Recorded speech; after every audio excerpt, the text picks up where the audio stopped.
The armory at Camp Liberty always smelled the same: gun oil and metal, the sharp tang of cleaning solvent cutting through the dry heat that rolled in from the desert beyond the perimeter fence. Afternoon light slanted through the high windows, catching dust motes that hung suspended in the still air like tracer rounds frozen mid-flight. General Garrett Blackwood had conducted this same inspection tour every Thursday for the past 18 months. Same route through the facility. Same practiced eye-noting weapon condition, storage protocol compliance. The small details that separated professional soldiers from merely competent ones. He'd been doing inspections like this for 32 years, across 3 continents, in more deployments than he cared to count. The ritual had become muscle memory. The clatter of weapons being cleaned filled the cavernous space. Bolt carriers sliding free from receivers. The metallic snap of magazines being loaded and unloaded. The soft whisper of cleaning patches pushed through barrels. Dozens of soldiers worked at their stations, each focused on the weapon in front of them with the kind of attention that would keep them alive when it mattered. Lieutenant Colonel Pierce Donovan walked 3 steps behind the general, tablet in hand, making notes on equipment status and supply requisitions. He'd learned to read Blackwood's silences. The slight pauses that meant something had caught the general's attention, the barely perceptible nod that indicated approval. In the far corner of the armory, almost hidden behind a row of weapon racks, a lone figure sat at a maintenance station. The soldier worked with a methodical precision that bordered on ritualistic. Each component of the massive rifle laid out in perfect geometric arrangement. Bolt carrier group to the left. Recoil springs aligned by size. Magazine well facing north. The kind of order that spoke not of regulation compliance, but of something deeper. Something personal. Blackwood noticed the Barrett M8 2A1 first. The 50 caliber rifle was unmistakable, even disassembled. Nearly 30 pounds of precision engineering designed to reach out and touch targets at distances most people couldn't even see clearly. The kind of weapon that separated the exceptional from the merely good. The soldier's hands moved with the confidence of 10,000 repetitions. No wasted motion. Each piece inspected with surgical attention before being set aside. A cleaning patch run through the barrel, held up to the light, examined for the slightest trace of fouling. Then another, and another. The general was about to continue his tour when something caught his eye: the small badge on the soldier's uniform partially visible beneath the desert camouflage blouse. Not prominently displayed on the chest like most qualification badges. This one was placed on the inside pocket flap, visible only when the fabric shifted.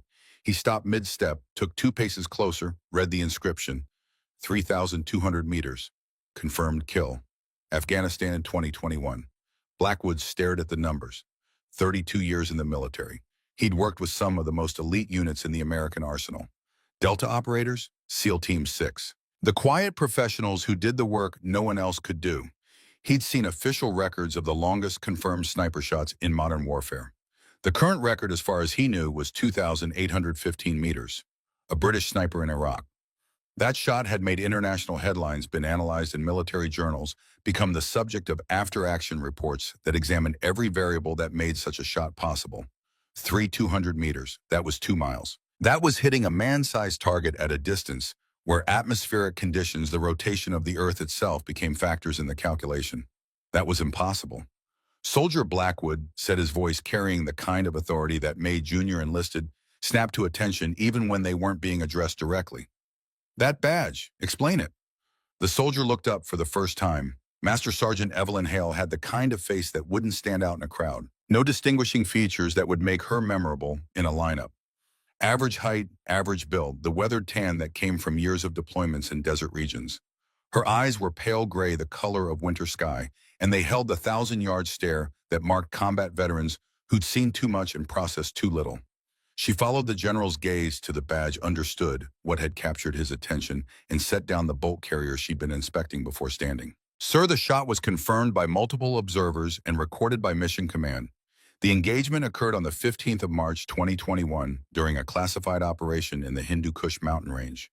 Her voice was flat, matter of fact, the tone of someone reporting the weather, not claiming to have achieved what would be the longest confirmed kill shot in military history. Blackwood felt Lieutenant Colonel Donovan step closer, heard the soft intake of breath that meant his aide had also seen the badge and understood its significance. Soldier, that's impossible, Blackwood said. The words came out harder than he'd intended. The world record for a confirmed sniper kill is 2,815 meters. No one has made a shot at 3,200. Evelyn chose her words carefully, aware that she was navigating classification protocols in an open armory. Sir, with respect, the engagement was verified through proper channels. However, the mission remains classified. The shot isn't in any official public record. As far as open source information and unclassified reporting are concerned, the British record still stands. She paused, gauging the general's reaction. Some capabilities are more valuable when they're not advertised, sir. Adversaries adjust their tactics based on known threats. If they don't know we can reach out that far with precision, they don't take countermeasures. Blackwood understood immediately.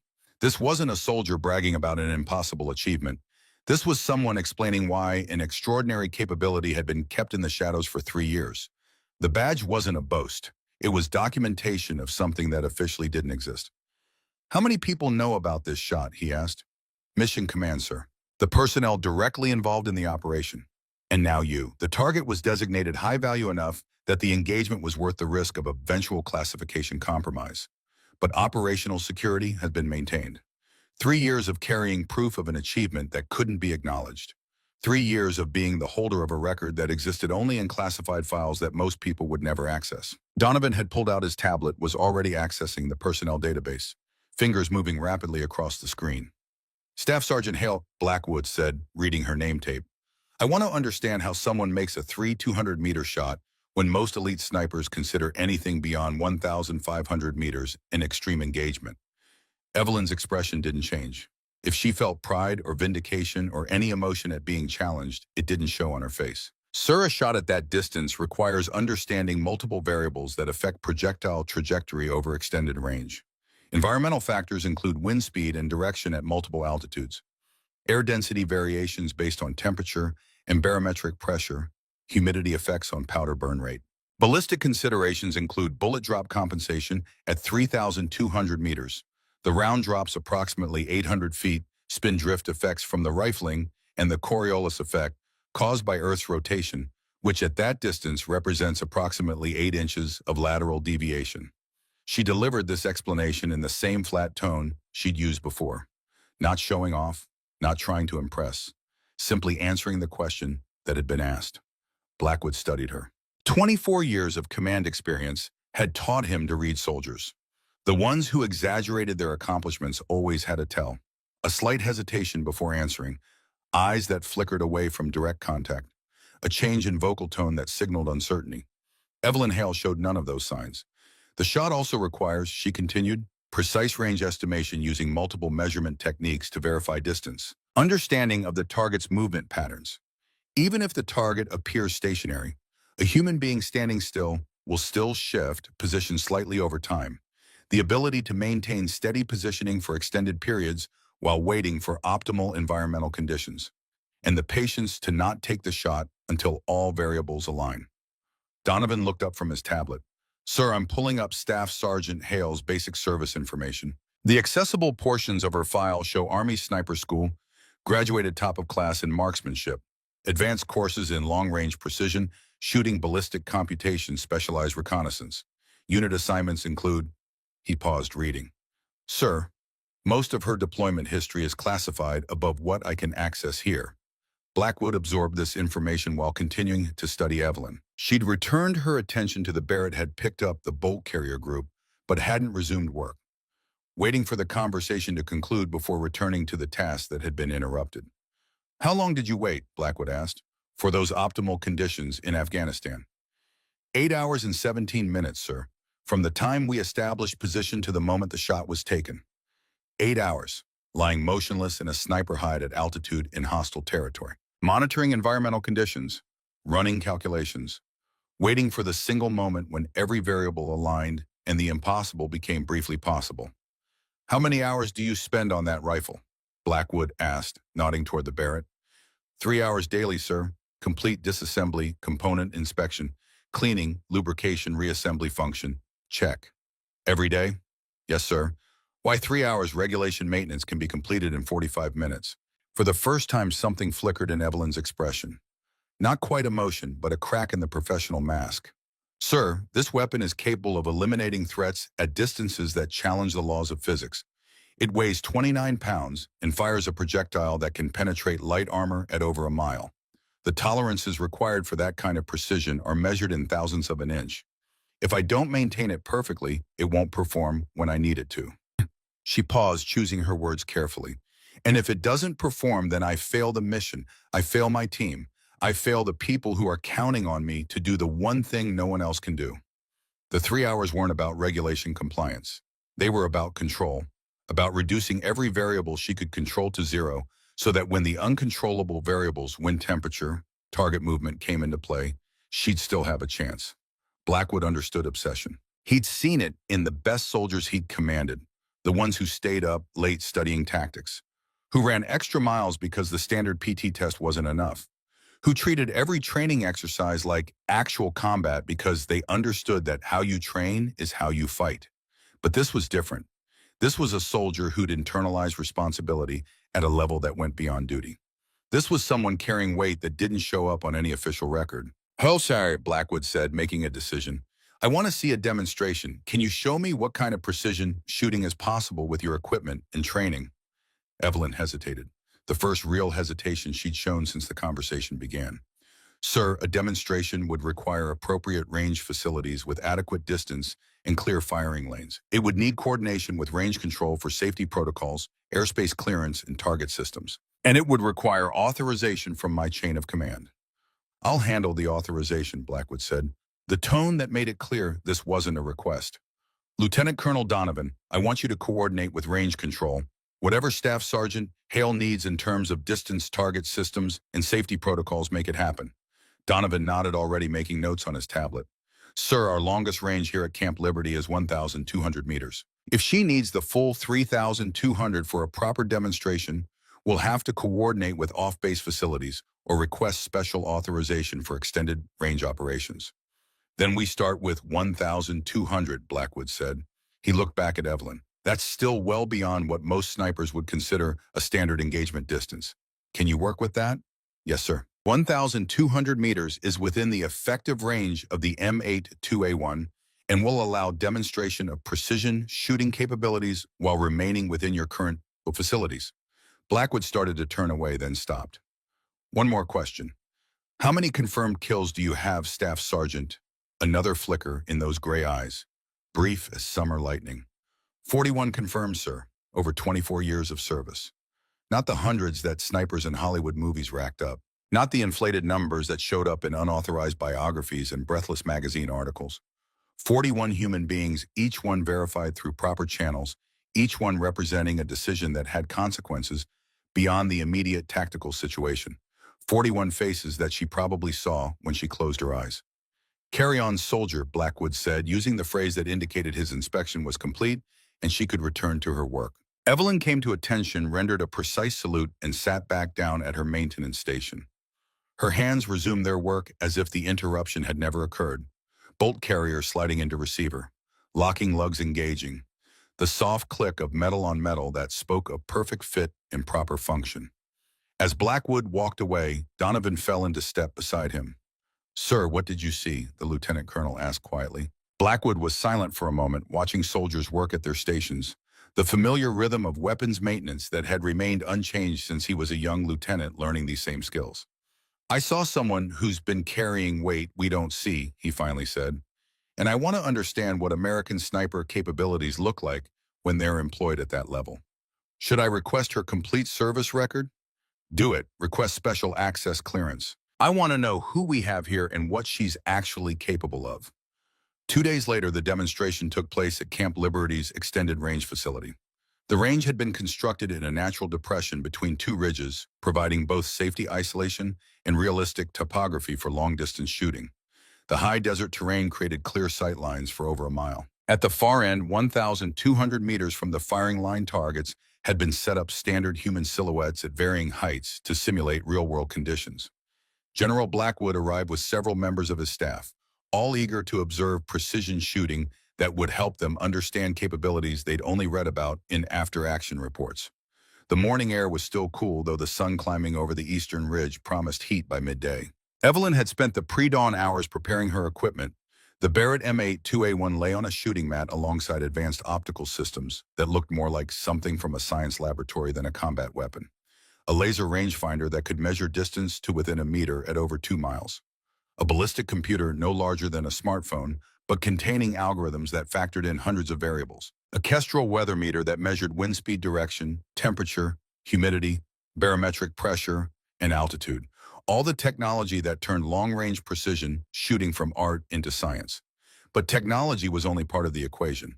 Evelyn also had a notebook pages filled with handwritten calculations and environmental observations. Wind speed at ground level, at mid-level, at the estimated altitude where the bullet's trajectory would apex. Temperature gradients across the 1,200-meter distance. The density altitude calculation that affected how the air would slow the projectile. A younger soldier stood nearby, Sergeant First Class Wade Sullivan, assigned as spotter for the demonstration. He was 40 years old, carried himself with the quiet confidence of someone who'd been doing this work longer than his rank suggested. Wade had the kind of face that recorded weather, and experienced laugh lines at his eyes that suggested he'd learned to find humor in difficult places. He carried his own set of optics, his own notebook, his own set of calculations. The spotter's job was to verify what the shooter was seeing, to provide independent confirmation of environmental conditions, to call corrections if the first shot missed. Though judging by the badge on Evelyn's uniform, first shots didn't miss. "General," Evelyn said as Blackwood approached.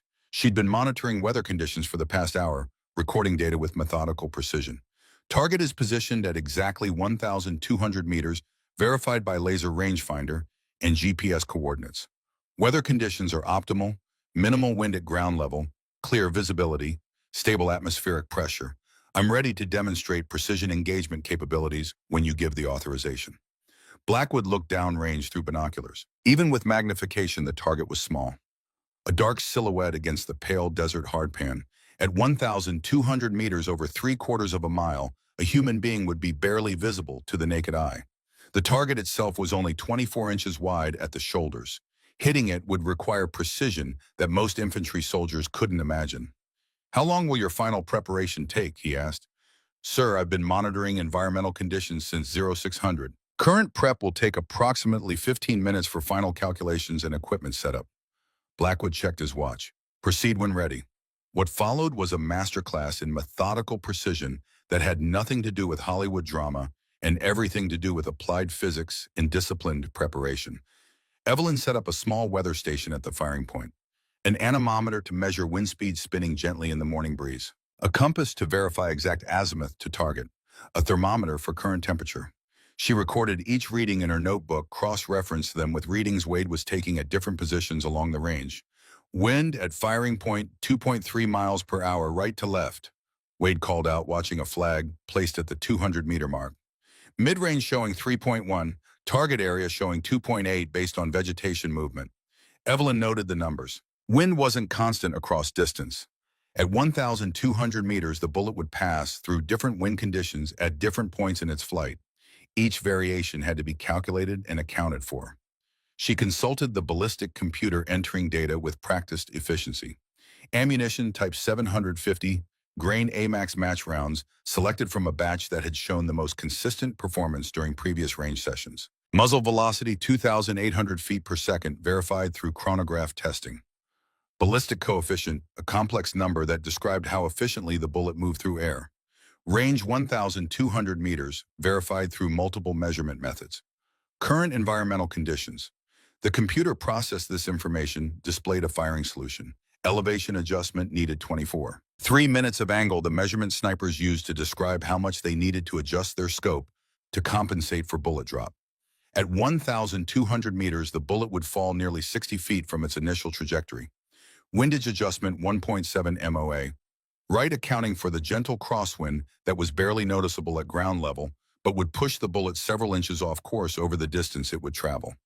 But Evelyn didn't just trust the computer. She pulled out her notebook, worked through the calculations by hand. Long equations that factored in gravitational acceleration, air resistance, wind drift, the math that underpinned the computer's algorithms, verifying that the technology was giving her accurate information.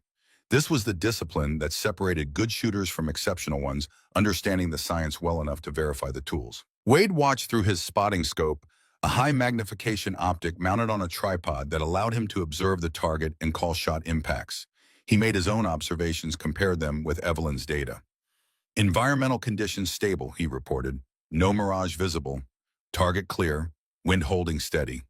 They'd worked together before Blackwood realized watching the practice communication.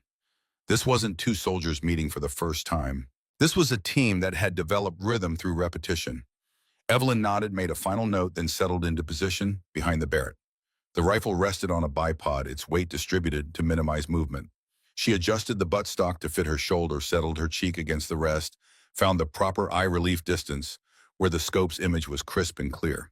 Through the scope, the target appeared larger but still small. The reticle not actually cross-shaped, but rather a complex grid with multiple aiming points, and range estimation references floated in the center of her vision. She reached up, adjusted the elevation turret.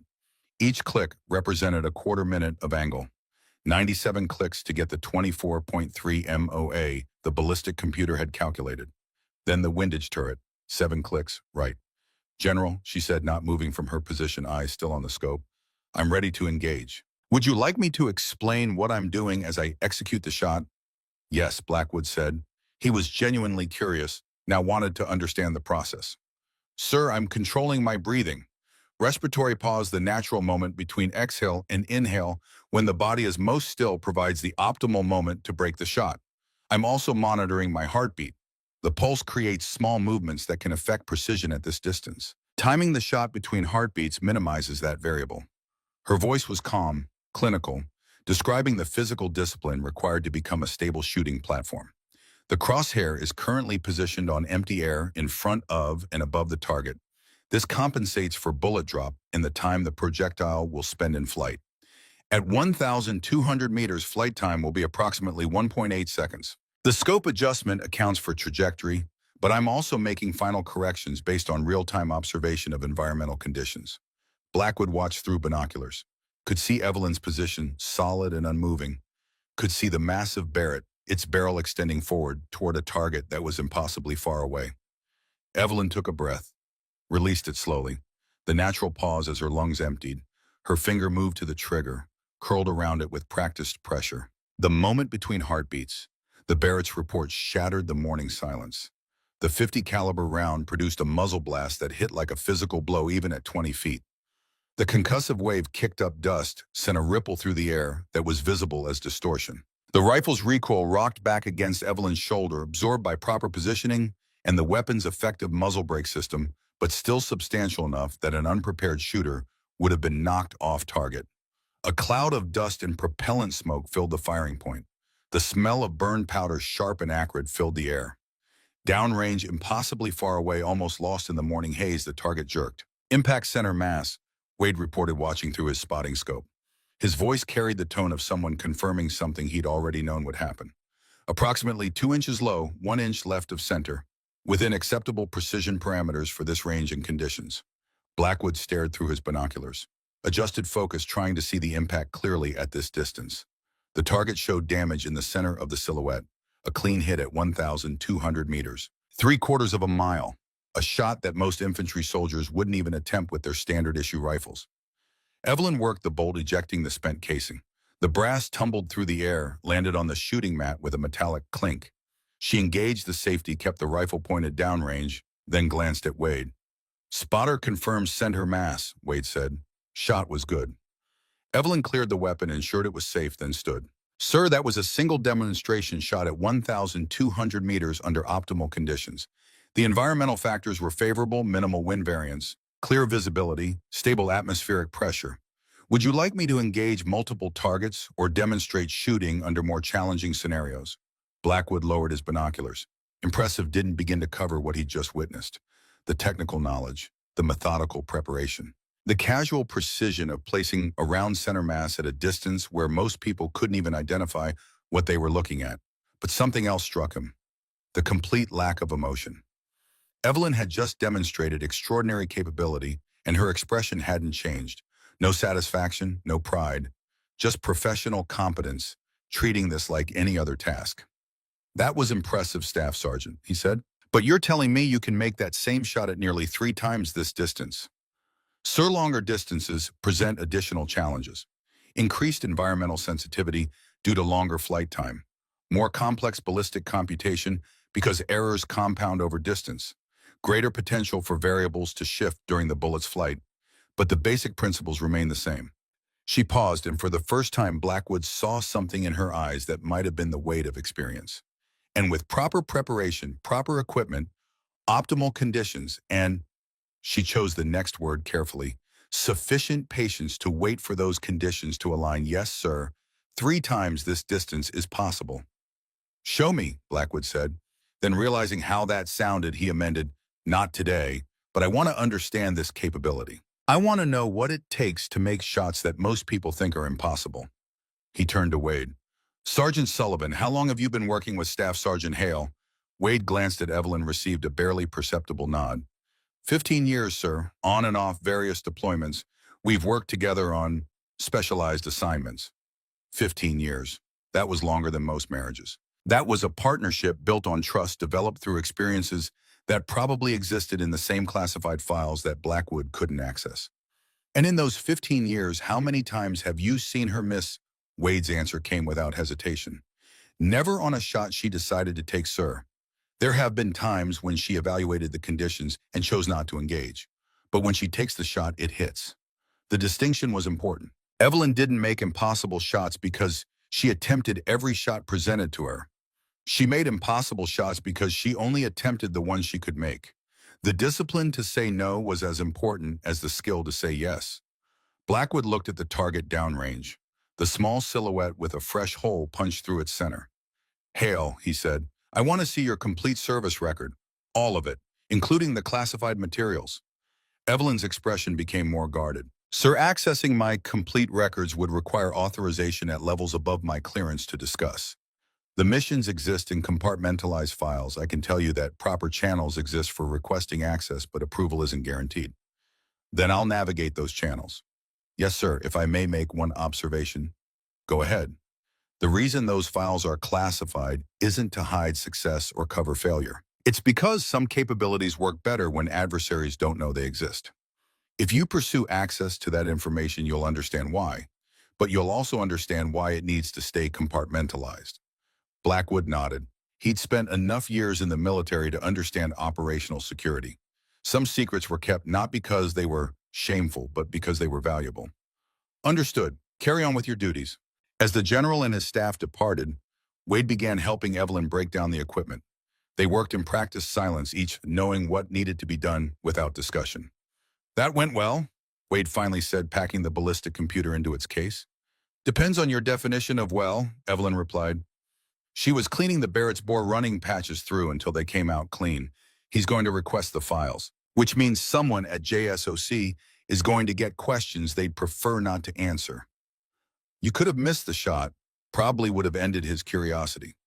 Evelyn looked at him, one eyebrow raised. Wade grinned. Yeah, okay. You couldn't miss if you tried, but you could have declined the demonstration. Medical issue, equipment malfunction, something. And then he would have been even more curious. At least now he's seen that it's possible. Maybe that satisfies him. You know it won't, Wade said. He's the type who keeps pulling threads until he understands the whole picture. Evelyn finished cleaning the barrel, started reassembling the rifle. Then I guess someone will have to decide how much of the picture he gets to see. What neither of them knew was that decision had already been made 3,000 miles away by people who monitored these situations very carefully. General Garrett Blackwood spent the next week learning that some doors required more than rank to open. The initial request went through standard channels. A formal inquiry to Personnel Command requesting full service records for Master Sergeant Evelyn Hale. The response came back within hours, automated and impersonal. Most requested files classified above requester's access level. Submit justification and security clearance verification. Blackwood submitted the paperwork. Waited. Got bounced to a different office. Submitted more paperwork. Waited longer. Got transferred to someone who wouldn't give their name, only a secure extension, and a request for written justification of operational necessity. He'd been in the military long enough to recognize the pattern. These weren't normal classification protocols. This was someone actively preventing access. The kind of roadblocks that appeared when you started asking questions about operations that some people preferred stayed buried. On the 4th day, he called in a favor from an old friend at JSOC, Joint Special Operations Command, the organization that oversaw the most sensitive military operations. The kind of missions that didn't appear in official reports and were discussed only in secure facilities with proper clearances. Garrett, you're poking at something that has about 6 different tripwires around it. his friend told him over a secure line. What's your interest in Reaper? Reaper. That's her call sign in certain circles. You've got one of our Tier 0 assets assigned to your facility for administrative convenience. She's there because she needs to be somewhere, and Camp Liberty is far enough from DC that most people won't notice her. But her operational chain of command doesn't run through you. I just want to understand what I have here. What you have there is someone who solves problems that conventional forces can't address. That's all you need to know. I need to know more than that. A long silence. Then I'll make a call, but Garrett understands something. Once you see inside this particular box, you can't unsee it, and you might not like what you find. On the sixth day, Blackwood received a phone call from a number that didn't appear on caller ID. A woman's voice he didn't recognize told him his request had been approved. A courier would deliver the files to his office at 0600 hours the following morning. The files would remain in his possession for exactly 4 hours. He would not make copies. He would not take notes that left his office. He would not discuss the contents with anyone lacking proper clearance. Then the line went dead. The courier arrived at precisely 6 a.m. A young captain, with eyes that had seen more than his rank, suggested carrying a locked case that probably cost more than most cars. He requested General Blackwood's identification, verified it against a photograph on a tablet that showed biometric confirmation data, then handed over the case in a signature form with classification markings Blackwood rarely encountered. Sir, the case locks automatically at 1,000 hours. At that time, I'll return to retrieve it. Any documents inside will be considered classified material and must remain secured. Blackwood signed. The captain left. The general locked his office door, drew the blinds, and opened the case. Inside were 4 folders, each marked with classification levels that made his security clearance look pedestrian, each containing a service record that read less like a military career and more like a catalog of impossible achievements executed in the shadows. The first folder was biographical information. Evelyn Marie Hale, born April 17, 1981, in Whitehall, Montana. Population approximately 1,100 people spread across ranch country where the nearest neighbor might be 5 miles away. Father was a hunting guide who supplemented income with ranch work. Mother was a school teacher at the local elementary school. Grew up in country where learning to shoot wasn't a hobby, but a necessary skill for putting food on the table and protecting livestock from predators. The psychological assessment from her recruitment included an interesting note. Subject demonstrates exceptional spatial awareness and calculation abilities. During testing, she was able to estimate distances with accuracy exceeding laser rangefinder measurements. When asked to explain her methodology, she described an intuitive process of comparing object sizes, atmospheric clarity, and angular relationships that she developed growing up in open country where misjudging distance could mean not recovering game or getting caught miles from home in bad weather.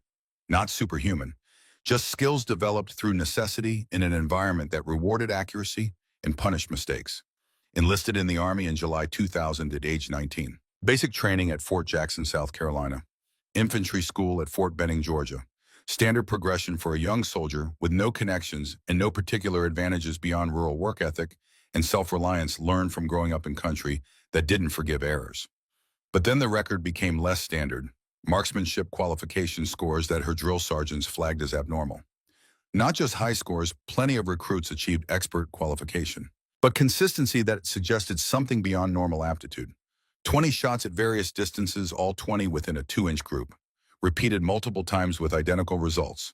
One shot after another, mechanical precision that didn't degrade under pressure or fatigue. One instructor had written a physical note scanned into the digital record.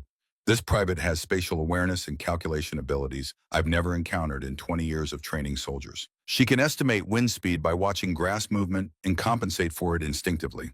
She calculates trajectory corrections faster than most soldiers can read them from ballistic tables. Strongly recommend advanced assessment for specialized training. That assessment led to sniper school, where Evelyn graduated top of her class but not through natural talent. The instructor's nose painted a picture of someone who achieved excellence through obsessive dedication that actually concerned some evaluators. She would stay on the range after mandatory training ended, firing hundreds of additional rounds, recording every shot in notebooks filled with calculations and environmental observations. One instructor wrote SSG Hale's approach to marksmanship borders on compulsive. She maintains detailed logs of every shot fired, every environmental condition, every variable that affected outcome. This level of data collection and analysis exceeds professional dedication and suggests she's trying to eliminate uncertainty through sheer volume of preparation. Psychologically, she appears to be developing shooting as a coping mechanism for control in uncontrollable situations.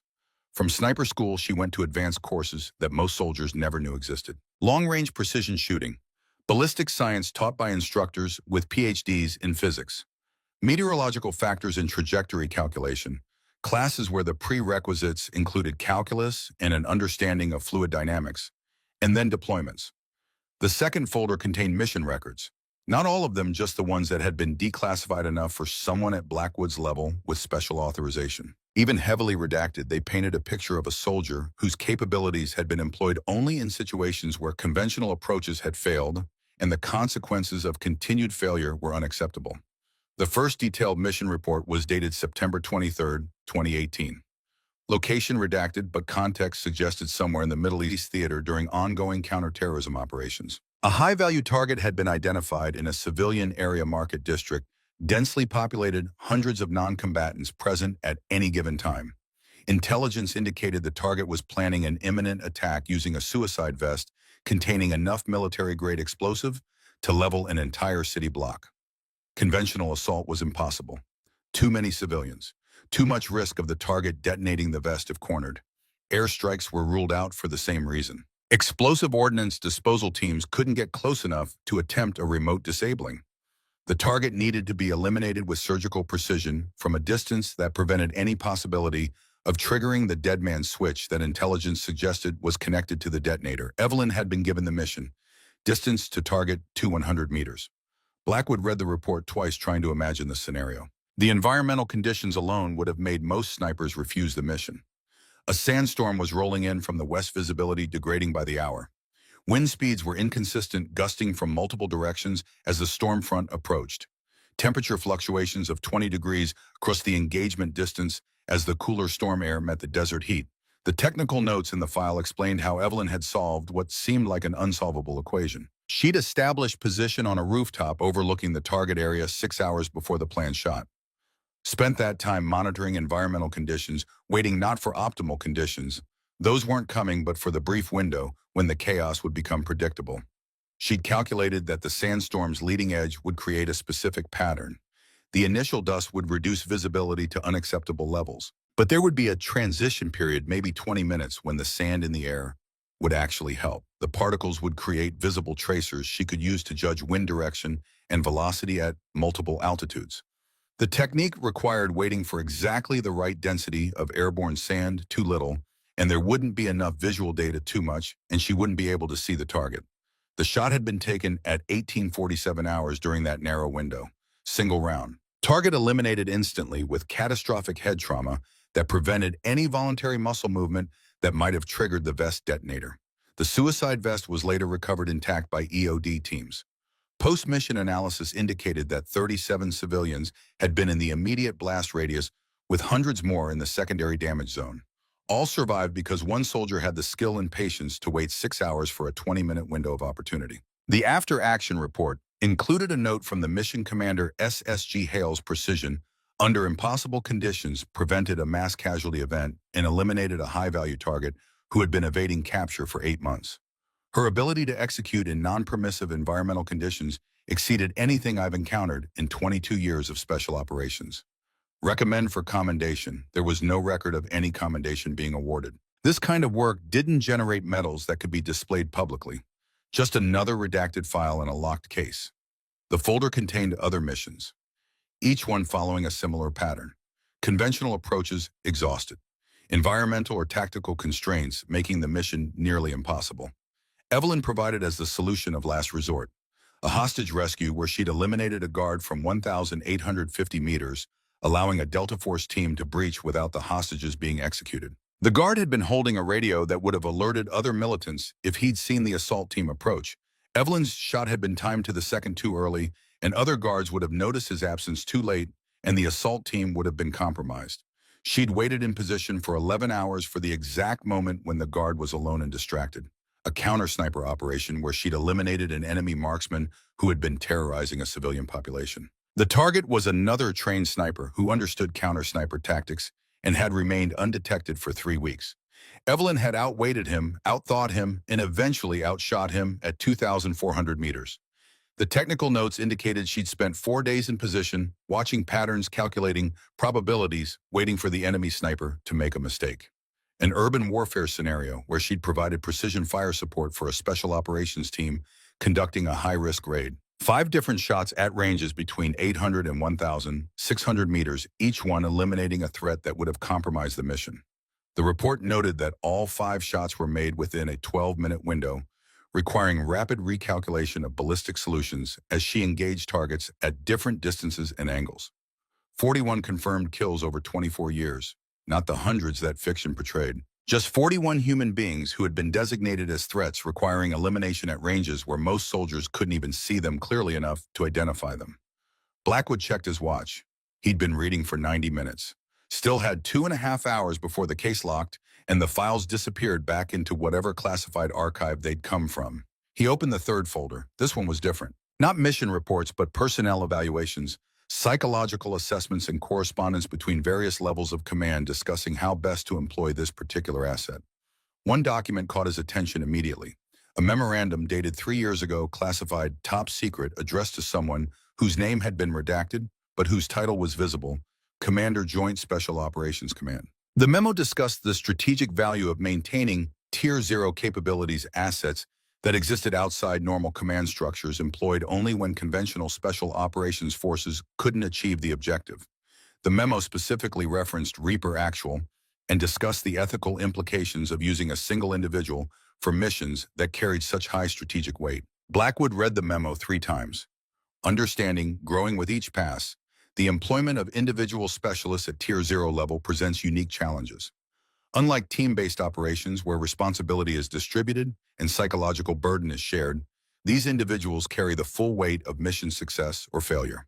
The isolation inherent in this role, combined with the extreme precision required, creates psychological stresses that standard mental health evaluations may not adequately address. Reaper Actual has demonstrated exceptional technical capability and mission success across 41 confirmed engagements. However, recent psychological evaluations suggest increasing emotional detachment and obsessive-compulsive behaviors related to equipment maintenance and environmental monitoring. While these behaviors do not currently impact mission performance, they indicate coping mechanisms that may not be sustainable long-term.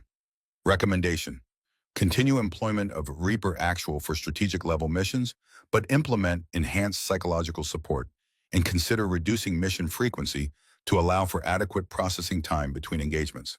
Someone had responded to the memo. The response was mostly redacted, appearing only as black bars across the page. But one sentence was visible: request approved, asset authorized for continued employment with enhanced oversight and reduced operational tempo. Reaper Actual. They'd given her a call sign that described what she did, what she'd become. A soldier who reached out across impossible distances and ended threats that no one else could touch. But the memo revealed something the mission reports hadn't: the personal cost of being that weapon. Blackwood found another document, a psychological evaluation from 6 months after the Afghanistan mission, the one that had earned her the 200-meter badge. The evaluation was clinical, written by someone with credentials that suggested they specialized in combat stress and trauma. But between the professional language, Blackwood could read what wasn't being said directly. Subject maintains professional composure and demonstrates continued operational capability. However, she reports increasing difficulty with sleep, persistent intrusive thoughts related to past engagements, and heightened anxiety regarding future missions. Subject has developed elaborate pre-mission rituals that she describes as necessary preparation, but which may represent obsessive-compulsive coping mechanisms. When asked about the emotional impact of her work, Subject became defensive and redirected conversation to technical aspects of marksmanship. She appears unwilling or unable to process the psychological reality of her role. Subject's primary relationship is with her weapon, which she maintains with ritualistic precision that exceeds professional requirements. Assessment: Subject is fit for continued duty, but would benefit from mandatory counseling sessions and reduced operational tempo. Subject's coping mechanisms, while currently functional, may not be sustainable if mission frequency continues at current levels. The evaluation was dated 4 months ago. Blackwood wondered if Evelyn had received the recommended counseling. Suspected she hadn't. Soldiers like her didn't do well with therapy that tried to make them question the work they did. He found the Afghanistan file, the mission that had earned her the badge that started this whole investigation. The operation had been classified at levels that made everything else look pedestrian. Even this summary, prepared specifically for his review, was heavily redacted.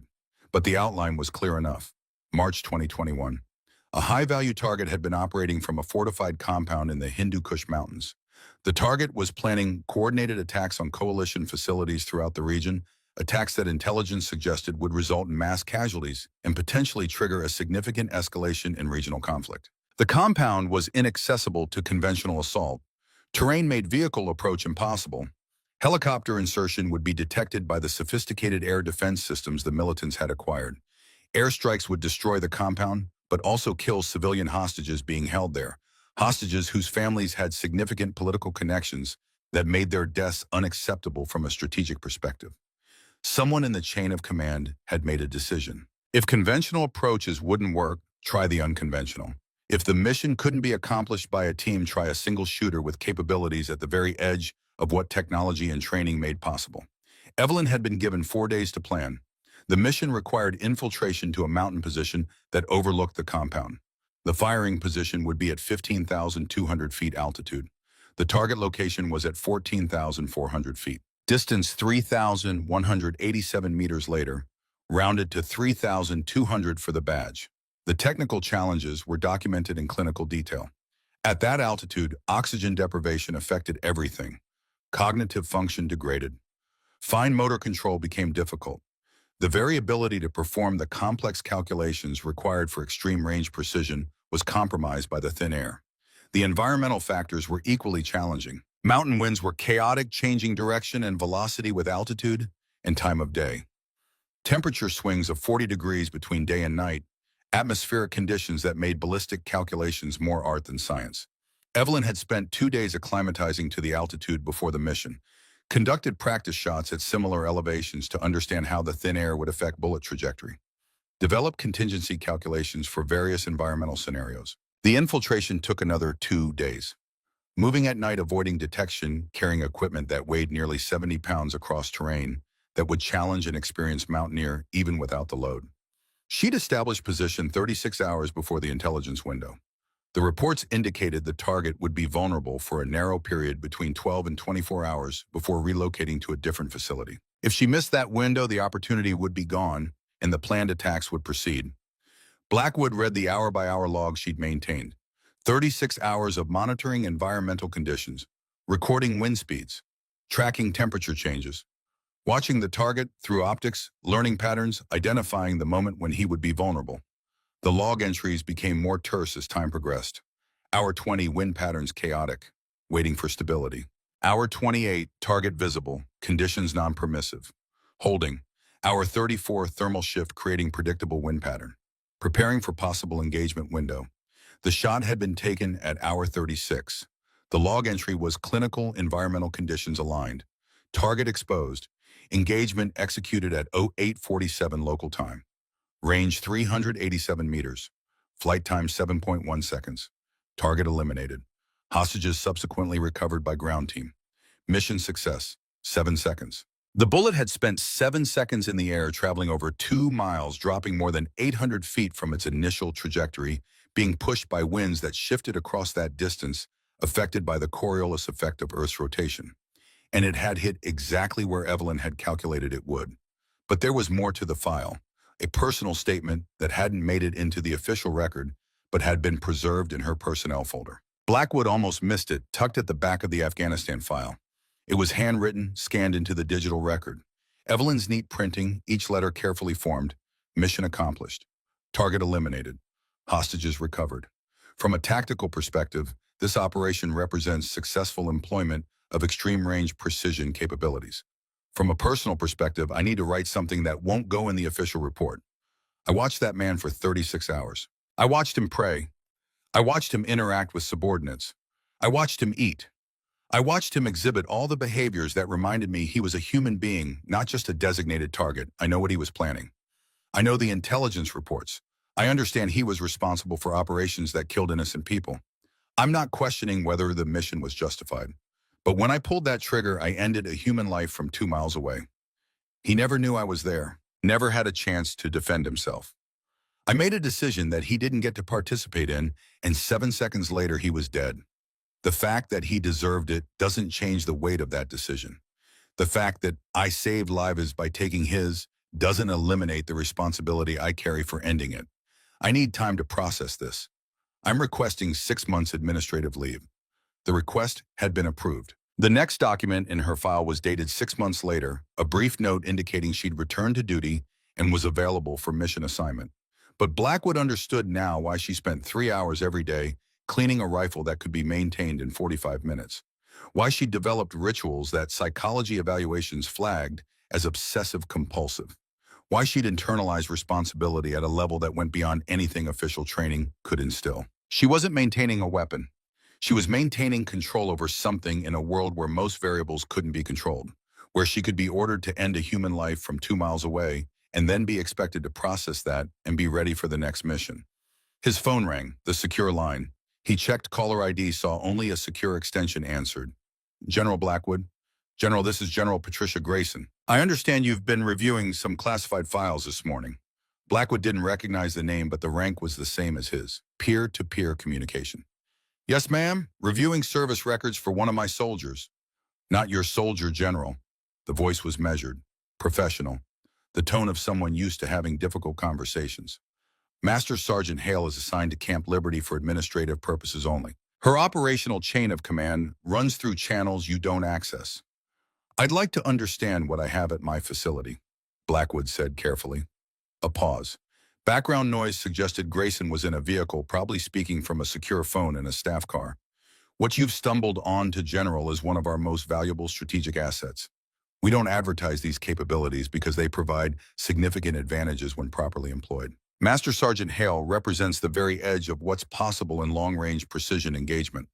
The 3-200-meter shot, Blackwood said. Afghanistan 2021.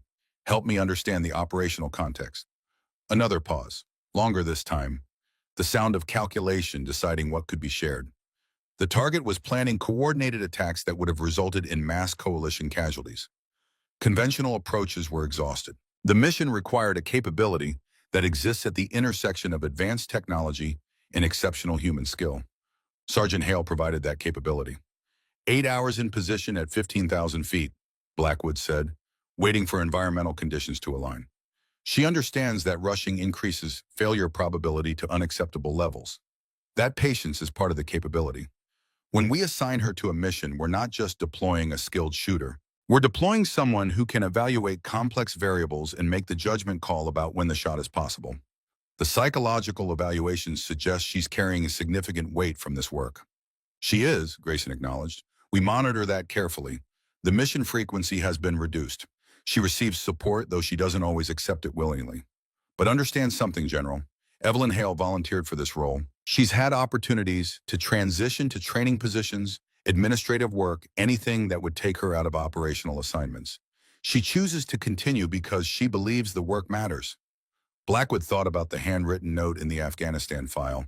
The soldier who understood the weight of what she did, but accepted it anyway.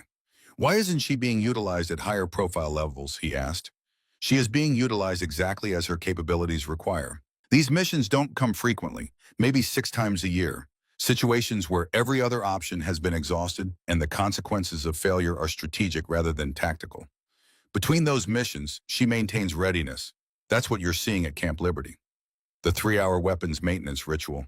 Among other things, she trains, she mentors younger snipers, though unofficially. She studies advances in ballistic science and environmental modeling. She keeps herself at the edge of capability so that when we need her, she's ready. Blackwood glanced at his watch. 90 minutes until the case locked. There's something else you should know, Grayson continued. Evelyn has refused missions. 7 times over her career, we've presented her with an operational requirement and she's declined to execute. This surprised him. On what grounds? Moral grounds. She evaluates each mission independently, reviews the intelligence, assesses the collateral risk, examines the strategic justification, and she makes a determination, will this action save more lives than it costs?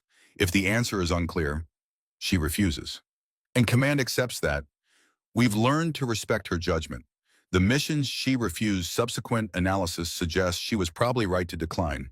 She sees variables that planners miss because she's the one who has to live with the consequences of pulling the trigger. The phone call ended shortly after. Blackwood returned to the files, but with different understanding now. This wasn't just a service record.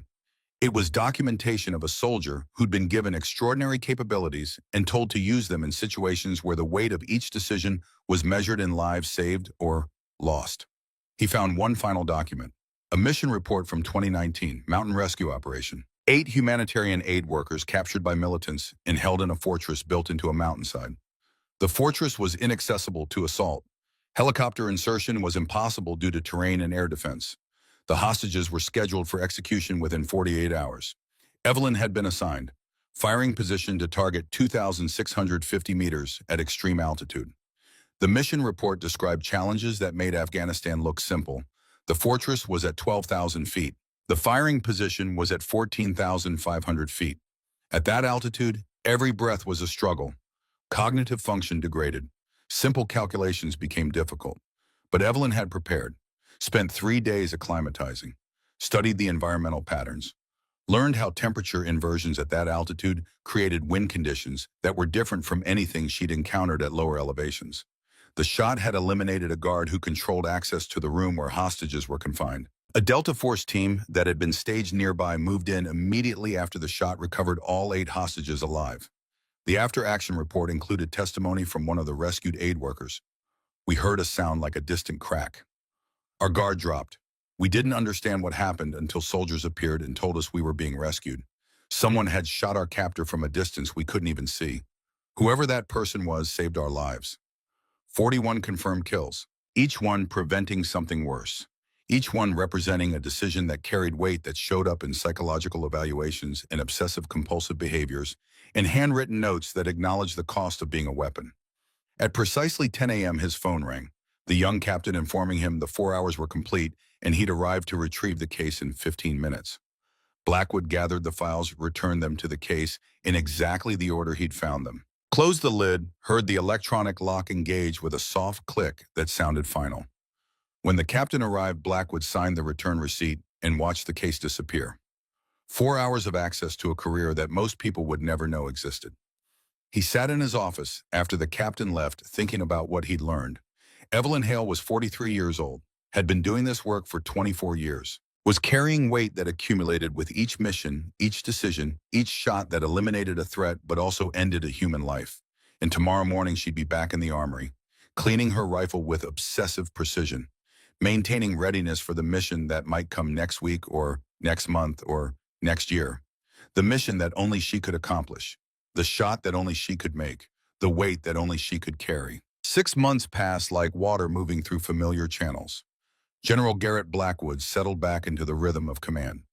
Weekly inspections, training evaluations, the administrative machinery that kept a military installation functioning with the kind of practiced efficiency that looked effortless from the outside and required constant attention from within. But every Thursday when his inspection tour took him through the armory, he found himself looking toward the corner station. Master Sergeant Evelyn Hale would be there working through her ritual. The Barrett disassembled into geometric precision. Each component inspected, cleaned, reassembled. 3 hours of absolute focus that spoke of control maintained through repetition. They'd spoken occasionally over those months. Brief professional conversations that acknowledged what Blackwood now understood about her role. He'd learned to read the subtle changes in her demeanor. The days when she seemed more focused than usual, her movements carrying tension that suggested recent return from places that didn't appear on official deployment orders. He never asked. The classified files had taught him that some questions didn't have answers he was authorized to hear. Then everything changed on a Tuesday morning in early autumn. Blackwood knew something was different the moment he saw the unmarked SUV arrive at 0500 hours. Government plates that carried no unit designation. 2 people in civilian clothes who checked credentials at the gate and were escorted directly to the secure communications facility. 3 hours later, Evelyn appeared at his office. Her expression carried the professional calm that came before difficult missions, but her eyes showed something else. Not fear, not uncertainty, just recognition that the phone had rung with a problem that required her specific solution. "Sir, I'm being deployed effective immediately. I'm required to notify you as facility commander, but operational details are classified above your clearance level." Blackwood nodded. They'd practiced this conversation before, though never for real. Duration? Unknown. Mission parameters are being finalized now. I'm authorized to tell you I'll be absent from routine duties between 5 and 10 days, depending on tactical developments and environmental factors. Equipment needs are already coordinated through appropriate channels. Transportation will be arranged. I just needed to inform you officially that I'll be unavailable. She turned to leave. Blackwood almost let her go. Almost. But the 4 hours he'd spent reading those files had given him understanding that required acknowledgement. Evelyn. She stopped. Turned back. He'd used her first name only twice before, each time signaling recognition that this was different from routine military business. Come back safe. Something flickered in those gray eyes. Brief recognition that he understood what she was about to do. What she carried every time she deployed on these missions that existed in shadows of official operations. Yes, sir. That's always the plan. What General Blackwood couldn't know without clearances he'd never received was the conversation that had occurred 72 hours earlier in a secure facility outside Washington, D.C. General Patricia Grayson sat at a conference table with 5 other people. 2 wore uniforms with rank insignia indicating senior positions in Special Operations Command. 3 wore civilian clothes that suggested intelligence community affiliations. Between them sat multiple laptops displaying satellite imagery and intelligence reports that had triggered this emergency session. Target confirmation is solid, one of the civilians said, pulling up enhanced satellite photographs. Khalid Mansour, former chemical weapons specialist, Syrian government defector. He's been off our radar for 18 months. New intelligence indicates he's acquired materials and expertise to construct a radiological dispersal device. A dirty bomb. Not a nuclear weapon in the traditional sense, but conventional explosives wrapped around radioactive material. The kind of weapon designed not to destroy a city, but to contaminate it. To create panic casualties from radiation exposure, economic damage that would extend for years. Current location, Grayson asked. The satellite image shifted, zoomed to a compound in mountainous terrain. Exact coordinates were classified even in this secure briefing, but geographical features suggested somewhere along the contested Syrian border region. Remote facility. He's been there 3 weeks working on assembly. Our window is narrow. Latest intelligence suggests he'll complete the device within 96 hours and attempt to transport it to an operational target. What's the intended target? Unknown, could be regional, could be an attempt to smuggle it into Europe or CONUS. We can't risk finding out which. One of the military officers spoke up. Conventional assault options. The intelligence analyst pulled up tactical maps. Airstrike is feasible from a capability perspective, but the compound is within 2 kilometers of a civilian village. Blast radius analysis suggests between 50 and 80 civilian casualties. Additionally, releasing the radioactive materials he's already handling through an airstrike could contaminate the local water supply. Ground assault. Terrain makes vehicle approach impossible. We'd need helicopter insertion, but the militants have acquired sophisticated air defense systems, probably Russian-made manpads that we know are in the region. Time required to stage a ground operation puts us outside the intelligence window. By the time we could get operators in position, he might have already relocated with the device. Grayson knew where this was going, had known from the moment the briefing began. There were only a handful of situations that merited this kind of emergency meeting, and they all had the same solution. Distance from nearest viable firing position to the target. The tactical specialist consulted digital maps overlaid with range calculations. Optimal position is a ridgeline to the northwest. Provides line of sight to the compound. Distance is... He paused, verified the calculation. 3,587 meters. Call it 3,600 for operational planning. 2.25 miles. A distance where environmental variables compounded into chaos. Where the shot existed at the very edge of what human skill and technology combined could achieve. A distance where only one person in American military operations had successfully made a confirmed kill beyond. Can Reaper make this shot? Grayson asked. The ballistics specialist consulted their calculations. Elevation difference between potential firing position and target. Seasonal weather patterns in the region. Equipment capabilities of the Barrett M82A1 at extreme range. From a pure ballistics perspective, it's mathematically possible. The environmental factors are challenging, but manageable if conditions align. Altitude effects will be significant. Seasonal winds in that region are unpredictable. The shot would require optimal conditions, perfect calculation, and, he paused, choosing words carefully, exceptional execution under pressure. That's not what I asked, Grayson said. I asked if she can make it. The specialist looked at the satellite imagery, at the distance calculation, at the environmental data. If anyone can, she can. But sir, this would be a new world record by over 400 meters. We'd be asking her to do something no one has ever done. She's done things no one has ever done before, Grayson said. Get her on the phone.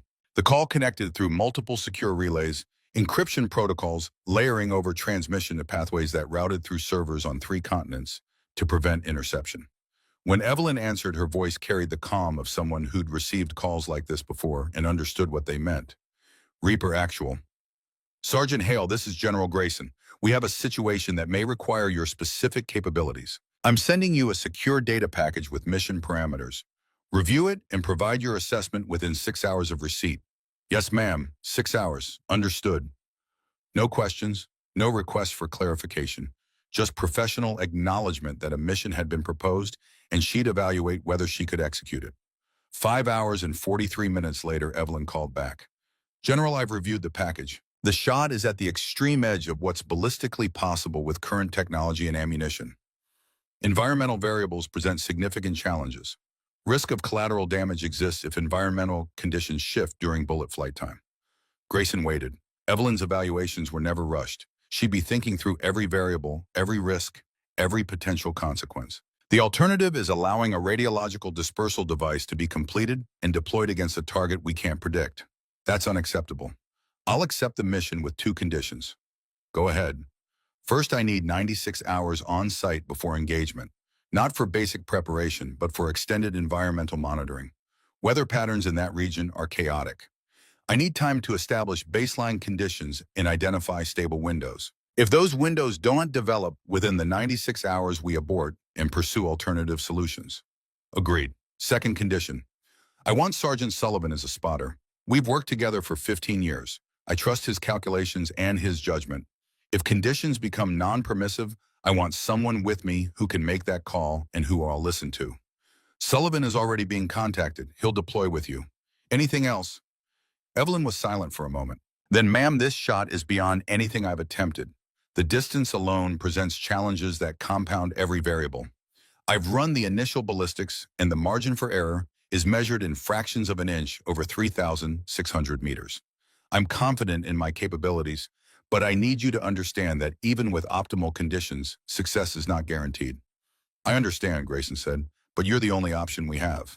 If you can't make this shot, we're looking at an airstrike that kills civilians or a ground assault that might not arrive in time. You're the least bad option in a situation where all options carry risk. Understood.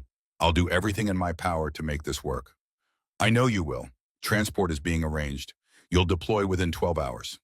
Now, 4 days later, Evelyn was on a mountain ridge in a country that officially the United States had no military operations in.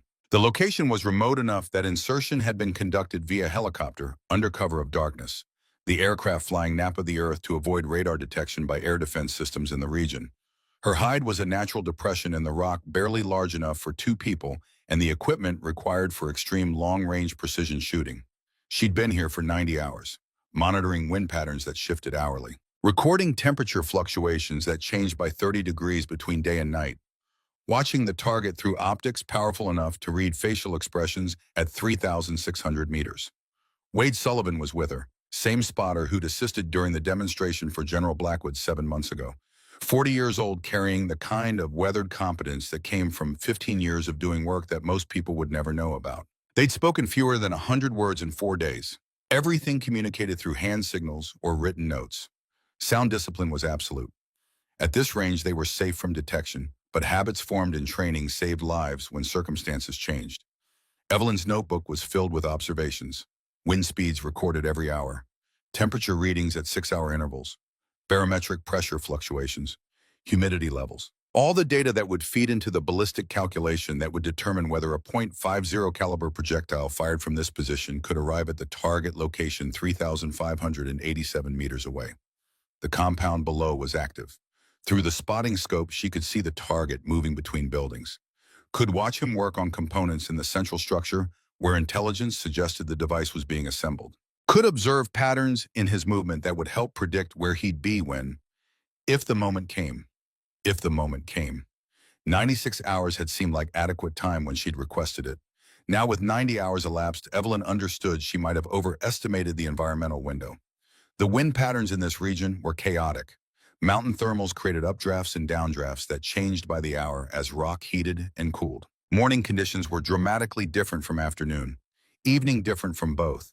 She needed stability, just a few hours where the wind settled into something predictable enough to calculate, where temperature held steady, where the dozen variables she couldn't control would remain constant long enough for the bullet to complete its 7-second flight. Hour 93, still waiting. Wade checked the ballistic computer, ran another calculation based on current conditions. Shook his head slightly. Wind variance was too high. The bullet would drift unpredictably during flight. Probability of hit was below acceptable threshold for a shot this critical. Evelyn didn't need the computer to tell her what she could see through the scope.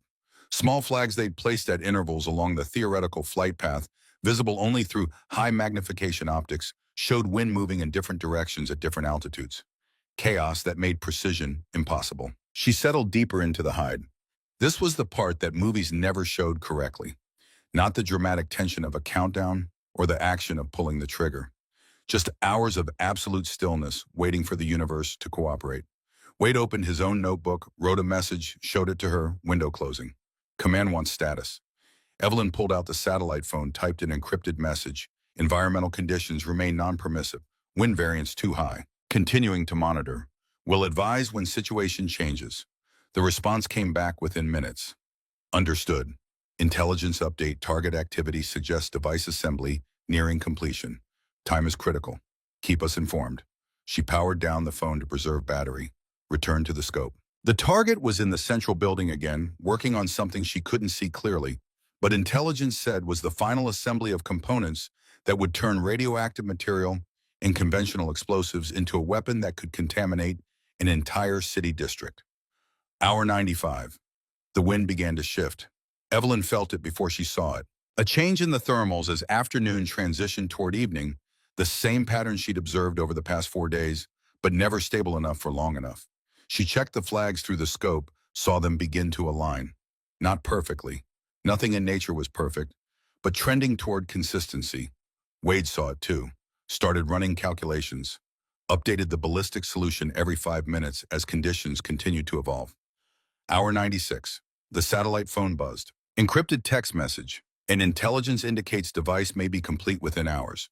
If not already departed, target will likely relocate with device tonight. This is final window for engagement. Advised status. Evelyn typed environmental conditions improving. Wind stabilizing. Require additional 90 minutes to confirm pattern holds. Will execute if window remains open. Response approved. 90 minutes. Then we need to make decision on alternative approach. Alternative approach meant airstrike. Meant accepting the civilian casualties that this mission had been designed to prevent. Meant failure. Evelyn returned to the scope. Watched the flags. Watched the environmental data update on the ballistic computer. Waited for the chaos to simplify into something calculable. 75 minutes later, Wade tapped her shoulder, pointed to the ballistic computer display. Wind conditions had stabilized. Temperature gradient was consistent. Humidity holding steady. The chaos had simplified into a pattern that could be calculated and compensated for. He ran the final numbers. 3,587 meters to target. Elevation difference, 847 feet, firing position, higher than target location. Bullet drop at this range would be approximately 980 feet. The round would fall in an arc that would horrify anyone who didn't understand the mathematics. Time of flight, 7.3 seconds. Wind drift compensation, 14.6 minutes of angle. Coriolis effect at this latitude and distance, 9.2 inches right. The numbers that turned physics into precision. Evelyn verified the calculations manually. Pulled out her notebook, worked through the equations the computer processed instantly. Not because she didn't trust the technology, but because understanding the math meant understanding where variables could shift and how to compensate. The math confirmed what the computer showed. The shot was possible. Not easy, not guaranteed, but possible if everything aligned and execution was perfect. Through the scope, the target was visible near the central building. Pattern analysis over 4 days suggested he'd move into the open area in approximately 30 minutes. Same routine he'd followed every day. Behavioral pattern providing the predictability needed for extreme range engagement. 30 minutes to prepare. To verify equipment one final time. To settle breathing, heart rate into the rhythm that made precision possible. Evelyn began the ritual she'd performed 41 times before. Equipment verification. Rifle bore clean, inspected with a bore light that showed the lands and grooves of the rifling sharp and clean. Action functioning smoothly, bolt sliding without friction or resistance. Optics calibrated to environmental conditions. Ammunition selected from the batch that had shown most consistent performance during testing, 5 rounds set aside, though she'd only need one if everything went right. Environmental monitoring. Wind flags showing stable patterns across all altitude bands. Temperature holding at 62 degrees, consistent across the engagement distance. Barometric pressure steady. All the variables aligning into a window that wouldn't last forever but might last long enough. Physical preparation. Breathing exercises to lower heart rate from the elevated levels that came from knowing what she was about to attempt. Muscle relaxation techniques to eliminate microtremors that would be magnified over 3,600 meters. Mental focus narrowing to exclude everything except the mathematics of trajectory and the discipline of execution. Wade monitored the target, provided updates in handwritten notes. 20 minutes. Pattern holding. Target following expected movement. 15 minutes. Environmental conditions still stable. Wind holding, 10 minutes. Target entering final building before expected emergence. Evelyn settled into firing position. The Barrett's weight distributed perfectly across the bipod and rear support. Buttstock against shoulder fitted and adjusted over 4 days to ensure perfect placement. Cheek weld on the rest eye aligned with scope at the precise relief distance where the image was clearest. Through the optics, the compound appeared closer but still impossibly far. 3,587 meters translated to over 2 miles. At this distance, a human being was a collection of pixels, even through 25 power magnification. She found the aiming point, not where the target was now, but where he would be, where 7 seconds of flight time and nearly 1,000 feet of bullet drop and wind drift and Earth's rotation would converge if everything worked perfectly. Wade provided the countdown. 5 minutes to expected emergence based on pattern analysis. Evelyn controlled her breathing. Deep breath in through the nose. Slow exhale through the mouth. Let the oxygen settle. Find the rhythm between heartbeats where the body was stillest. 3 minutes. Final scope adjustment. Elevation 62.4 minutes of angle. Nearly vertical compensation for the arc. The bullet would travel. Windage 14.6 MOA right. Compensating for the steady wind that would push the projectile during its journey through 3.5 seconds of flight. 2 minutes. The world narrowed. Existed only in the circle of magnified vision. The compound. The door where the target would emerge. The path he would walk. The exact point where bullet and body would intersect if timing and calculation and execution all aligned. 1 minute. The door opened. Khalid Mansour stepped into the evening light. Moved exactly as pattern predicted. Walking from the central building toward the northern structure. 30 paces. Same route he'd walked at this time for 4 days. Evelyn found him in the scope. Not aiming at him yet, just tracking. Observing. Waiting for the moment when he'd reach the precise point where all variables converged. 20 paces. Breathing steady, heart rate controlled, finger moving to the trigger. Not touching yet, just ready. 15 paces. Wind holding. Temperature stable. Every environmental factor that could shift was momentarily aligned in a configuration that made the impossible briefly achievable. 10 paces. The mathematics in her head faster than conscious thought. Trajectory arc, wind drift, Coriolis effect, flight time. The bullet's path through space calculated and recalculated and verified against the computer's solution. 5 paces. The crosshair settling on empty air ahead of and above the walking figure. Leading the target. Accounting for the 7.3 seconds the bullet would spend traveling. Trusting the math. Trusting the preparation. Trusting 24 years of experience that said when everything aligned like this, the shot was possible. He reached the designated point. Evelyn's finger took up the trigger slack. The Barrett's trigger was set at 4 pounds of pressure. She knew exactly how it felt. Had dry fired this rifle 10,000 times. Knew the moment before the sear released and the hammer fell. The respiratory pause. The space between heartbeats. The moment of absolute stillness that existed for a fraction of a second but felt eternal. She pressed the trigger. The Barrett's report shattered the silence of the mountain. The recoil drove back against her shoulder with force that would have dislocated an unprepared shooter's collarbone. The muzzle blast kicked up dust and small rocks, the overpressure from the .50 caliber round radiating outward in a shockwave that could be felt 50 feet away. Through the scope, Evelyn stayed on target. Couldn't track the bullet itself, too fast, too small, traveling at 2,800 feet per second, initially slowing but still supersonic when it arrived. Could only wait. 7.3 seconds. The longest seconds of her life, every single time. The figure stumbled, fell, didn't move. Wade was already on the spotting scope, high magnification optics focused on the target area. Target down, no movement. Stand by for confirmation. 30 seconds of observation. The kind of clinical assessment that verified a hit versus a miss, a kill versus a wound mission, success versus continued threat. Confirmed, Wade said quietly. Target eliminated. No secondary movement. Engagement successful. Evelyn engaged the safety, exhaled the breath she'd been holding without realizing. 42. The number increased by 1. Another face that would join the collection she saw when she closed her eyes. She began breaking down the equipment, muscle memory taking over while her conscious mind processed what had just occurred. 3,587 meters. The longest confirmed kill shot in military history. A record that would exist only in classified files known by a handful of people with appropriate clearances. The achievement meant nothing to her. The distance was just a number. What mattered was that a weapon capable of killing thousands would never be completed. A threat had been eliminated at a range that prevented any other form of engagement. Mission success. Strategic objective achieved. The personal cost was something she'd calculate later. Wade was already on the satellite phone reporting to command. Reaper actual to Overwatch. Engagement successful. Target neutralized. Requesting extraction authorization.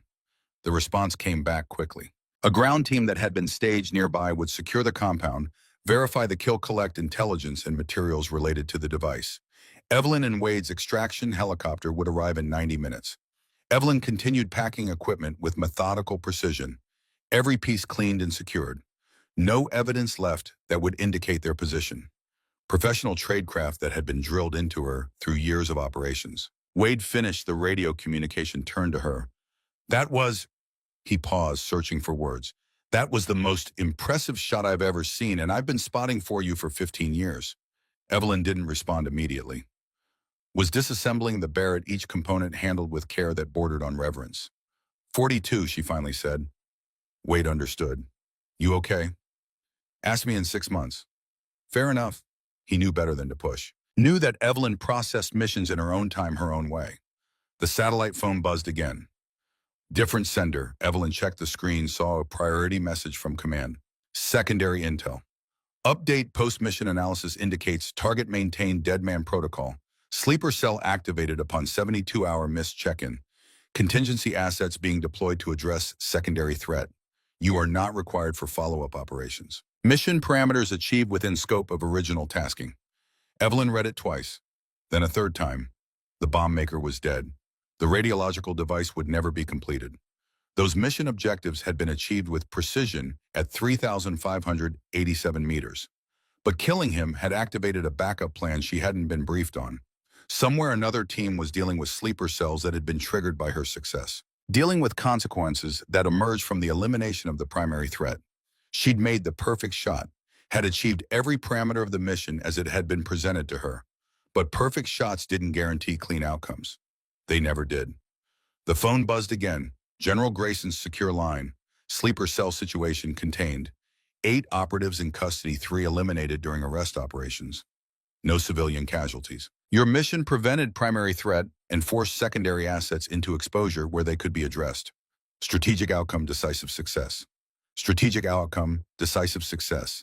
That was how command evaluated these missions. Calculate the benefits, measure against costs, determine if action was justified. Evelyn evaluated differently. 1 man dead at 3,587 meters.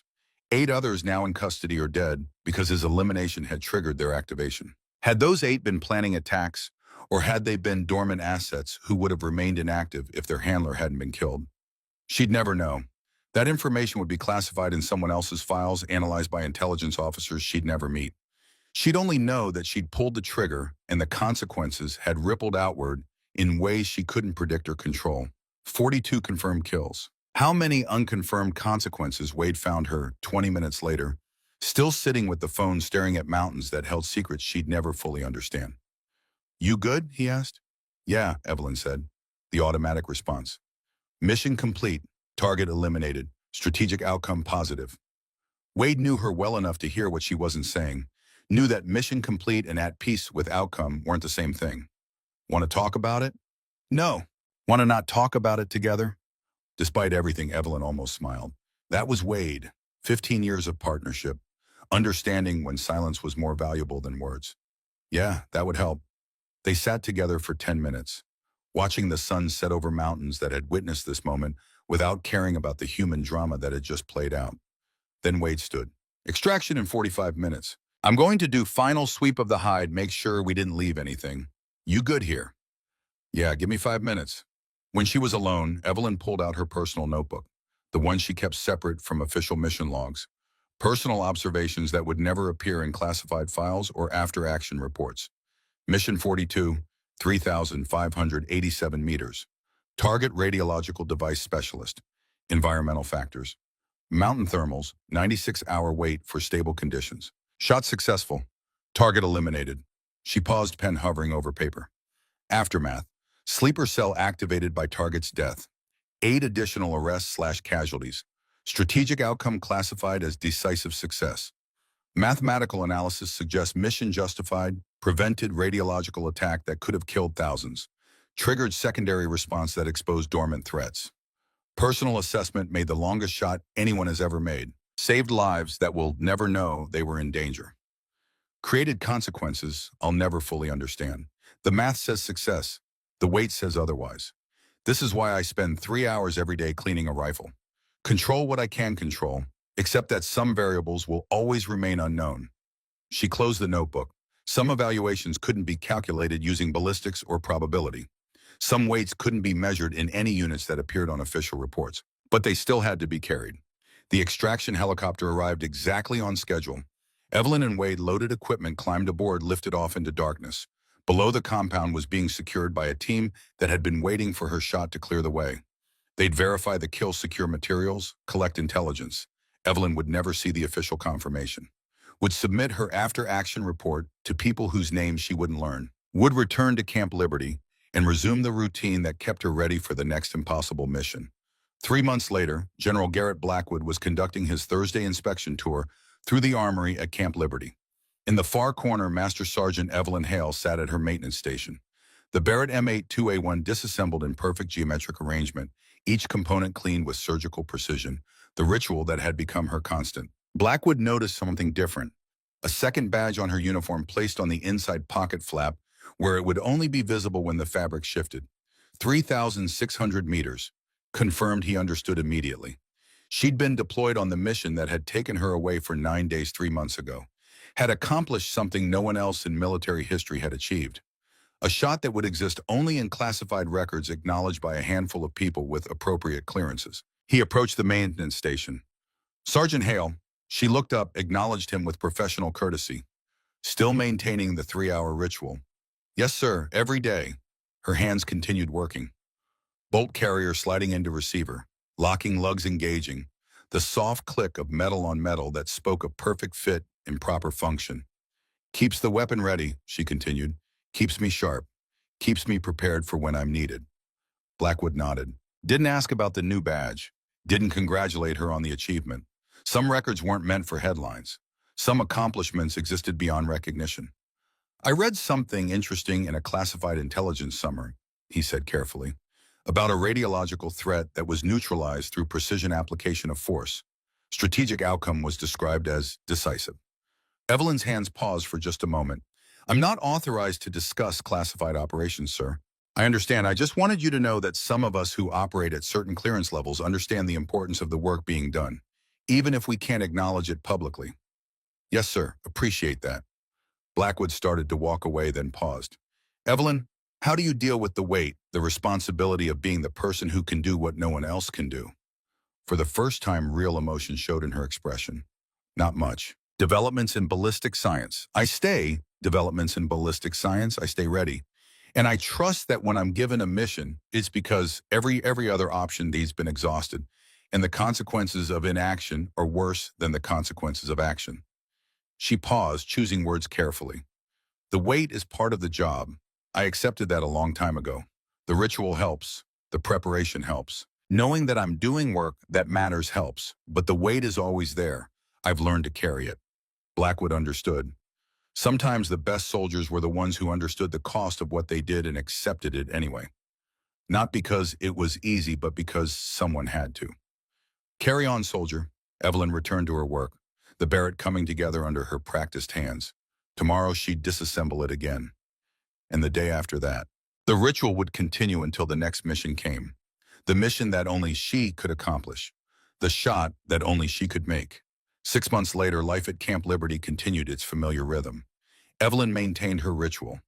Wade Sullivan worked with other sniper teams, passing on knowledge gained through 15 years of spotting for the best shooter the military had ever produced. General Blackwood commanded the facility with the understanding that some of his soldiers operated in shadows he'd never fully see. On a Tuesday morning, Evelyn's satellite phone buzzed. Encrypted message, priority channel. She read it twice, then began packing equipment. Wade appeared at her station 20 minutes later. Got the call too, where this time, classified until we're in transit, but it's another long shot. How long? Does it matter? Wade smiled. Not really. You'll make it work. You always do. They left that afternoon, destination unknown to anyone at Camp Liberty. Mission parameters classified at levels that required special access. Environmental challenges that would require patience and precision and the kind of partnership that came from 15 years of working together. Somewhere in the world, a threat existed that conventional forces couldn't address. A situation where the consequences of failure were unacceptable and every other option had been exhausted. And somewhere on a mountain or in a desert or on a rooftop overlooking a compound, Evelyn would set up her equipment, would monitor environmental conditions, would run calculations that turned physics into precision, would wait for the moment when all variables aligned, would make the shot that only she could make, would carry the weight that came with being the best. The Barrett M82A1 sat in its case clean to perfection, ready for employment at ranges where most people couldn't even see the target, ready for the impossible. Again.